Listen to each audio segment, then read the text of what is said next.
La família Claret, dins de la història del Principat d'Andorra, ha creat escola, cadascú en particular i tots ells en general. És un conjunt de persones que han fet país, país des de dins cap a fora i des de fora cap endins. Avui el nostre programa queda dedicat a una nissaga de l'esforç, del treball i de l'entusiasme, la família Claret.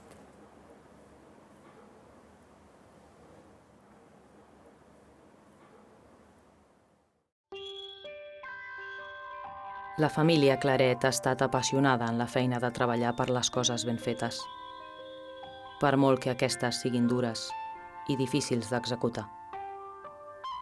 No podem viure en una torre de marfil, d'esquena al món. S'ha de sortir al carrer. La cultura es fa en persones amb pensaments i inquietuds.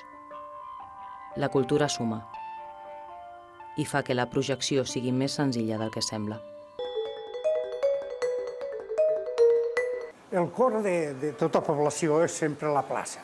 La plaça és el lloc de reunió, l'àgora, és el lloc on prens cafè, parles amb el veí, el saludes. I aquí estem en una plaça històrica, jo diria la més popular d'Andorra. Una plaça, la plaça de les Arcades, que en un principi era la meitat i després se va fer gran. Quins primers records tens d'aquesta plaça? Jo el record d'aquesta plaça, quan vam arribar aquí, un record que tinc és que tenia les paperes.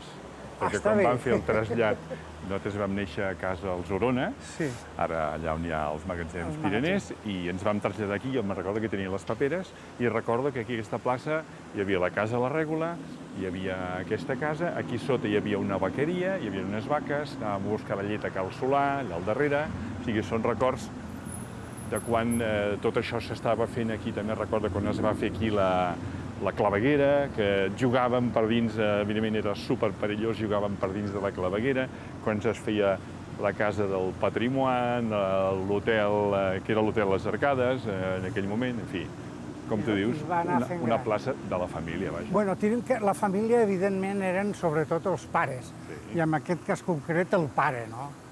Què recordem del Claret? Bueno, més aviat podríem dir què és el que no es recorda d'ell, perquè és un home amb una intensitat de vida tan gran que no pot ser més. Jo crec que quan es parla dels Claret, no? Que el Pau de Paller, sens dubte, és el pare Claret, no? Ell és el Pau de Paller d'aquesta saga que es diu a vegades, o d'aquesta factoria també que s'ha dit a vegades. Factoria Claret, sí. Factoria Claret, amb el tema de la música, no? En tot cas, és el pare, no? És la persona que... Jo recordo, el pare va morir als 96 anys i jo el dia següent tenia un concert a Torino i vaig anar amb una força i amb una energia, evidentment amb una tristor tremenda, però amb una força i amb una energia que és el que ell m'ha deixat a sobre. Perquè ell, si alguna va tindre, va ser empenta. Clar, fa la guerra a Espanya. A Espanya neix el teu primer germà. Sí, va néixer el Joan va néixer a Espanya, se'n va anar amb el pare a França a l'exili, com tants republicans.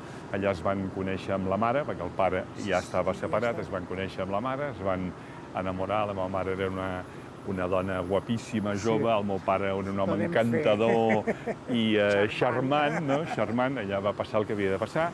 El Joan es va quedar a viure a França fins que, malauradament, va morir l'any 2001, bastant jove. I el pare, l'any 49, abans va néixer l'Andreu a Aix-les-Thermes, l'any 46 va néixer l'Andreu. Que és curiós perquè neix a França i després passa a ser espanyol. Sí. O sigui, es van canviant. Al revés del Joan. El Joan va néixer a Espanya, es va fer francès perquè vivia a França. L'Andreu va néixer a França, després va fer espanyol, i el Lluís i jo, els dos, que vam néixer a Andorra i que evidentment som andorrans. Bé, això va ser ton pare, però, clar, és curiós perquè tot un equip d'exiliats, sobretot, espanyols, són els que fan precisament l'equip amb ell per crear aquesta gran empresa. Tens que recordar-los a tots, perquè formaven part...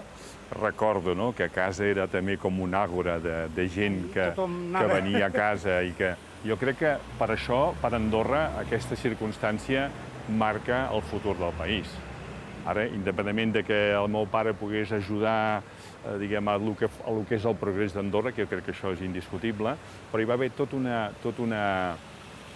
grup d'exiliats republicans espanyols que després els fills d'aquests exiliats són els que han governat el país, han treballat pel país i tal, no? I estic parlant del senyor Forner, estic parlant del doctor Ferràs, el doctor Vilanova, el Sansa, el senyor Fontbernat, que va ser un personatge aquí el mestre Fontbernat, molt important i molt històric.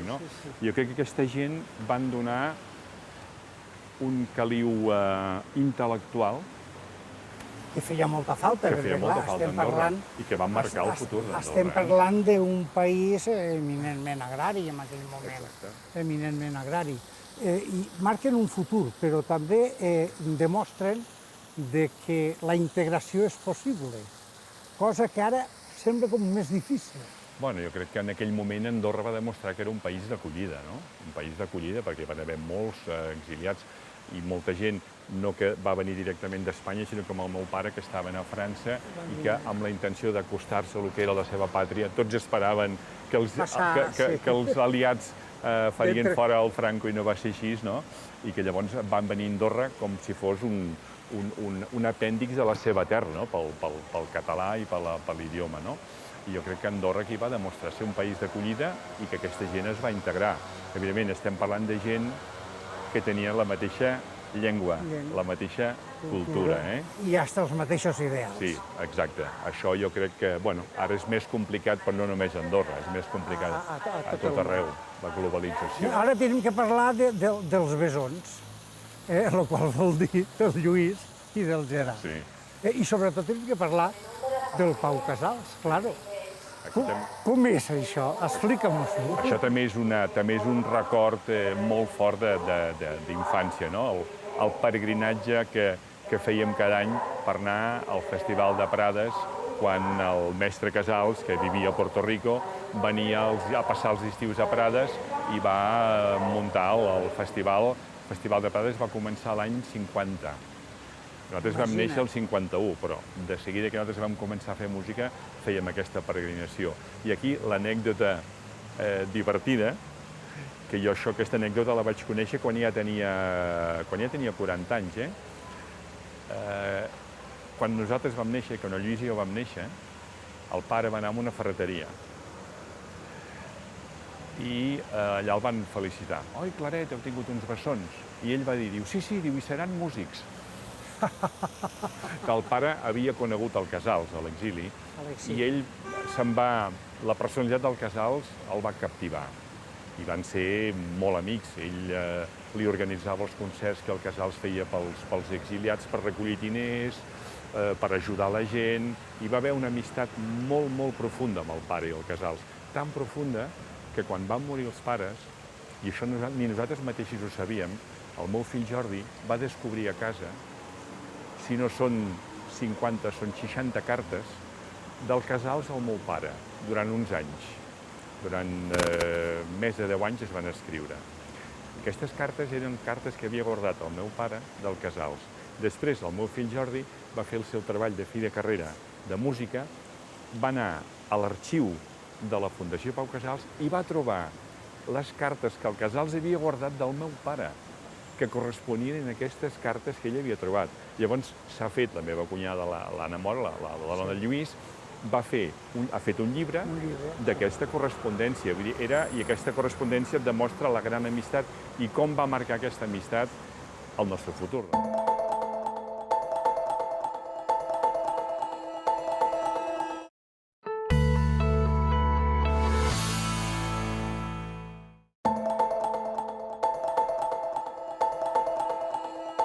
Jo penso que la vida és com una gran orquestra, també.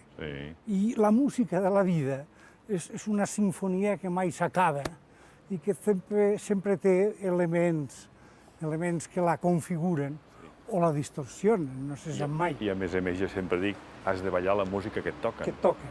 I a la vida, a vegades, la música és difícil, no? Doncs mira, tindrem que parlar ara, precisament, de ballar amb la música que ens toquen, perquè tinguem com tenim una orquestra, tinguem com tenim uns bons músics que no desafinen. Aleshores, ens fa falta que tampoc desafini l'auditori, que tampoc desafini la gent que t'escolta, que no desafini la gent que ve aquí, precisament, a escoltar l'obra que vosaltres haveu fet i haveu creat. Jo crec que aquí a Andorra tenim una gran sort, és tenir un auditori com aquest, que crec que és un auditori que la gent que l'ha pogut disfrutar en tenen un record esplèndid, perquè té una acústica extraordinària. I crec que l'encert va ser fer servir ja un edifici que ja existia. Les parets eren d'un edifici centenari. I per tant el que es va fer va ser construir a dins una caixa de fusta, una capsa de fusta, que és l'auditori. Però jo crec que aquestes parets ja tenien un duende, no?, que es diu, i per tant hi ha una part important, ja tenim una història. Perquè suposo que la música, com la vida, també has de saber trobar els racons on els guarda els sons de la vida de cada dia. Això és una mica tel·lúric, això, no? Tel·lúric. Sí, és com les esglésies, no?, que diuen que el lloc on s'escull que hi hagi el púlpit és un lloc especial, no?, i el lloc on es fa la cerimònia i la inclinació que ha de tenir l'absis i les creus, etc.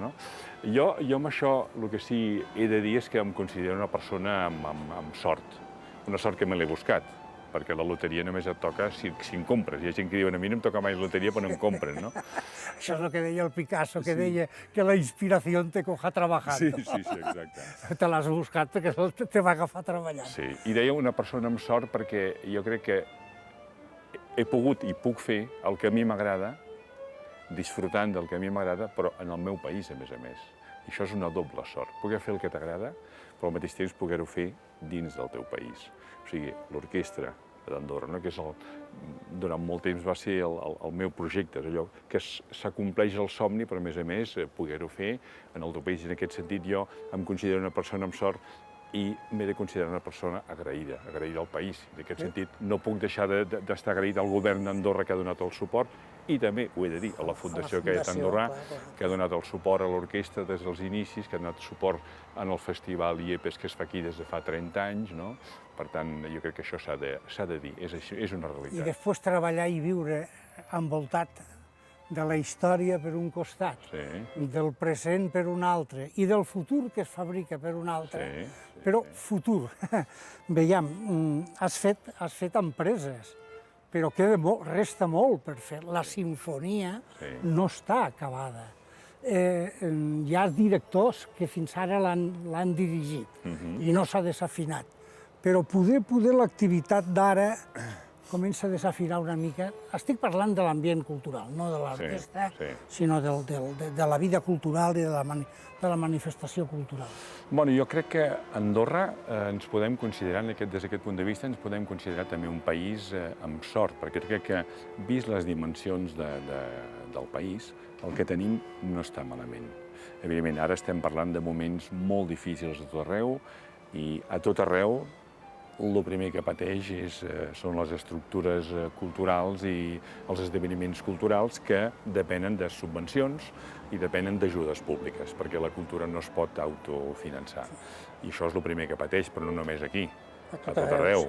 I aquí l'Orquestra Nacional segueix endavant i moltes coses segueixen endavant, el festival segueix endavant, d'altres queden pel camí, però diguem que és una mica com una selecció, una conseqüència del que està passant a tot arreu, i això jo crec que no ens podem considerar nosaltres al marge del que està passant a tot arreu. Estem en un moment de canvi, però de canvi estructural, jo crec que és un canvi important, no? I jo crec que aquí, jo confio en tot cas, i ho crec profundament, que la cultura encara ha de ser més important del que era.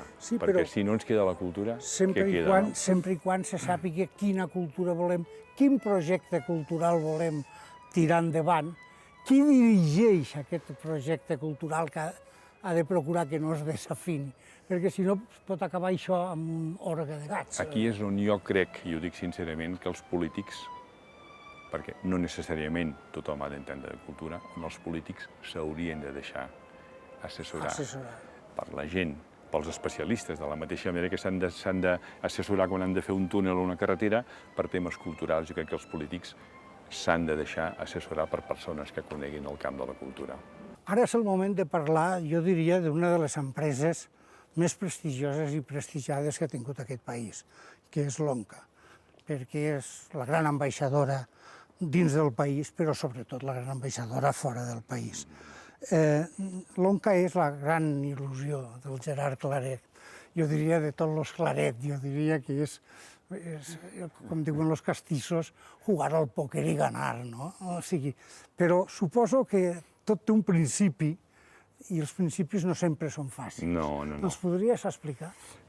Jo l'ONCA, a veure, jo amb la meva vida professional saps que he fet moltes coses, moltes més de les que jo em pensava que faria fins i tot, però amb moltes coses m'han vingut a buscar. També coneixes que vaig ser nomenat director de l'Escola Superior de Música de Catalunya en la seva creació i vaig ser allà dirigint durant 5 anys. Això jo penso que per un andorrà és un orgull personal i és un orgull un honor personal i un orgull de país. Però l'ONCA sí que va ser un projecte al qual jo vaig anar durant molt de temps al darrere, no? Fins que vaig trobar la persona que calia en el moment que calia. Va ser el senyor de Lleres, en aquell moment encara no teníem ministres, era conseller de Cultura, i llavors ell va ser el que va apostar. Quan jo li vaig presentar el projecte, allà mateix... Endavant. En el seu despatx em va dir, si m'aproven el pressupost, endavant. Això era el mes de juny, van aprovar els pressupostos el juliol, llavors va ser quan jo vaig pensar, ostres, ara tens el que volies, quina responsabilitat, no? Llavors va ser començar a desenvolupar el projecte de l'ONCA. Al cap de poc de temps, tu saps que la Fundació Gaèlic Andorrà, a través de l'amic Josep Peralba, també van apostar per l'ONCA i això va consolidar definitivament el projecte.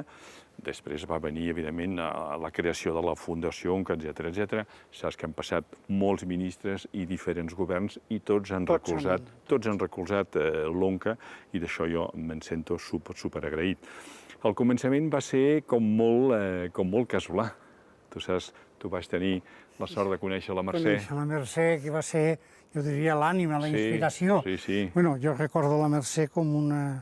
Sí, l'àngel de l'ONCA. L'àngel, jo crec que la paraula és aquesta. La Mercè tothom deia l'àngel, no? I amb la Mercè vam estar durant molt de temps portant tots dos l'ONCA. Érem la Mercè i jo. Ella portant tota la part, diguem, d'organització, de producció, i jo la part artística. I aquí, amb aquesta escala, no estem aquí al davant, tenim una foto també amb la Jonca, la primera promoció que es va fer de la Jove Orquestra, no? I també la Mercè era una mica la mare de tots els components de la Jonca, no? Malauradament, sabem que la Mercè ens va deixar... Bueno, però jo crec que viu sempre. Sí, exacte. A cada racó d'aquest lloc està la Mercè, això segur. Segueix amb nosaltres per sempre, sí. Perquè això són els silencis. Els músics deveu saber, enteneu molt de silencis, perquè la bona música requereix silencis. A més, jo amb això sempre dic, quan la gent, diguem, que no està ficada en el camp de la música, com és possible que una mateixa peça que està escrita soni diferent amb un intèrpret o amb l'altre, no? Jo dic, bé, el compositor el que fa és escriure les notes, no? Però entremig de les notes, el que hi ha entre una nota i l'altra, allà és el territori de l'intèrpret, no? Llavors, el que tu fas entre una nota i l'altra, allà tens un espai enorme per fer la teva interpretació. I per això poden haver interpretacions que semblin obres completament diferents, no? I això també jo crec que aquest espai, que és un espai, diguem, eteri, és un espai que en la vida també existeix, no? Les persones que se'n van, jo no soc creient, però les persones, el pare, la mare, la Mercè, el germà Joan, que ens deixen, estan entre nosaltres, estan en algun lloc, no? Estan a la nostra motxilla i són persones que segueixen present i que ens segueixen ajudant. Hi ha moments que recorreixes. I tant. Te segueix ajudant i ara ja tens, jo diria que una orquestra d'entrada andorrana. Sí, i tant. El qual és molt important. I de sortida amb uns jovens. I tant, i a més... Tu te podies imaginar això? No, jo crec que no, que a l'orquestra farem 20 anys. L'any que ve fem 20 anys, no? I aquesta orquestra, jo crec que ni els més optimistes, i jo sóc optimista, ens podíem imaginar que hagués fet el recorregut que ha fet. I també que des de fa uns quants anys aquesta orquestra de cambra de 15 components, que és el seu format fundacional, es transforma de tant en tant en una orquestra de 50 músics, no? També, sí, amb el Marcio Conti, que és el nostre director principal, amb l'ajuda ara també inestimable per part de la Teresa Areny, que és la que porta tota la producció. En fi, ara l'estructura ha canviat, l'estructura és més potent, tenim un gerent, el Pep, que també és fantàstic treballant amb nosaltres, seguim formant un equip molt compacte i seguim servint d'element motivador pels joves músics andorrans que entren a la Jonca, i això els serveix una mica de plataforma, de trampolín per saltar l'Onca. I quan fem produccions amb l'orquestra de 50 músics, jo crec que uns 10 o 12 músics ja són andorrans, i això és molt. És molt.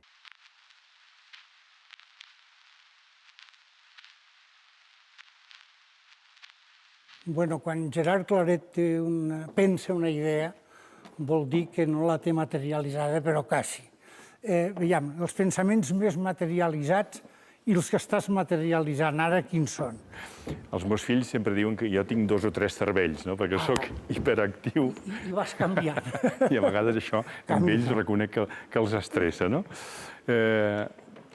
Jo sempre tinc projectes al cap, no? I no paro, diguem, de pensar en les coses. I ara, justament, que estem en un moment complicat de canvis, jo crec que encara és més important replantejar-se moltes coses i quasi bé borrant tot el que hagis fet i pensar, a veure, partim una mica de zero, no? Partim una mica de zero i quin és el... Imaginem-nos que l'orquestra no ha existit i que es crea ara, quin és el paper en aquests moments d'una orquestra a Andorra, evidentment, no? I això és el que estem ara, diguem, en la cuina de l'orquestra, que som jo, la Teresa i el Pep, que som els que fem la cuina, per presentar-ho després en el patronat, evidentment, que ho hagi d'aprovar. Aquest és una mica el plantejament ara, no? De dir, a veure, quin paper ha de jugar l'Onca ara? Ja han passat 20 anys, doncs tornem a començar. Quin paper podem jugar? Com ens podem presentar davant del públic d'Andorra? Com ens podem fer encara més propers al públic d'Andorra, no? Això és una part, no? L'altra part, també important, és que seguim mantenint el cicle que fem en el Petit Palau. Ja és l'any que ve, si no és el 8è, és el 9è. Ara no recordo. Però ja són molts anys de presència en un escenari que és un escenari emblemàtic, Palau de la Música Catalana, a Barcelona, i que és un escenari que et dona una projecció enorme i que interiorment a l'orquestra li dona una motivació enorme per treballar, i que ens fixa un calendari de 4 concerts on convidem solistes, convidem directors, etc. Llavors, això és una mica el marc en el qual ens hem de moure. Llavors, el tema del flamenc el tinc a dintre el cap, però encara no està determinat, com també hi ha ja fa temps que vaig al darrere amb la possibilitat de fer boleros, també, no? Llavors, bueno, tot això s'ha de... Ara, a vegades, els projectes són difícils ara de tirar endavant perquè et trobes amb el problema dels diners, més que mai. Hi havia un senyor molt savi que es deia Eliot, que deia que el destí és el que compta, però el que realment compta és com penses dominar aquest destí. Jo diria que el destí final, segona part del destí final, és aquesta gran il·lusió de la Jonca, perquè és el futur, estem parlant dels que seran després l'Onca. Com veus? Aquest destí, com el penses? Mira, aquest any la Jonca està formada per 30 músics. Evidentment, des de fa uns anys no són tots músics del país, perquè la Jonca s'ha anat ampliant i no teníem prou estudiants aquí capacitats, però en aquests moments, d'aquests 30, hem arribat al 50-50. Hi ha 15 andorrans i 15 estudiants de Catalunya. Que això també, finalment, també és enriquidor, perquè els d'aquí coneixen els d'allà, els d'allà coneixen què estem fent aquí, no? I després, molt important, ha sigut també el naixement dels solistes de la Jonca, que són aquests joves músics andorrans formats al país, que després han acabat els estudis superiors a fora, a Catalunya, a Holanda, a Anglaterra, etc., i que ja tenen són professionals, viuen de la música, i que jo crec que podem estar molt contents de com se'ls té en compte en el país, perquè actuen en multituds de petits actes que diuen, escolta'm, envieu-nos un trio, envieu-nos un quartet en llocs on no cal que hi vagi l'orquestra sencera, i aquests són els que també van representant el país a Madrid, quan es fa el Dia d'Andorra a Madrid, o quan es feia alguna cosa també a Lisboa, etc. I aquests són els que ara ja, molts d'ells ja formen part de l'ONCA, aquest terç que dèiem de músics andorrans que formen part de l'ONCA, tots aquests surten de la Junca. I crec que això podem sentir-nos molt orgullosos de que s'ha complert l'objectiu principal de l'ONCA. O sigui que, feliçment, tenim música per una llarga, llarguíssima, eterna Espero que sí. història. Espero que sí. Gràcies, Gerard.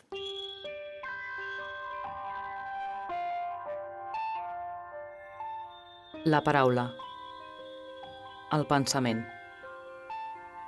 la música, l'acció, es guarden sempre en un estoig en el qual ressonen totes les melodies.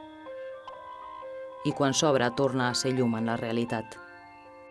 Fer coses obliga a moltes equivocacions, però també a molts encerts. Gerard Claret no desafina. El final de la creativitat és sempre el futur, el més enllà. No sabem què és ni on és, però més enllà sempre trobem alguna cosa. A través dels silencis, dels records més vius. Gerard Claret al Principat ha estat el padrí de moltes de les nostres emocions.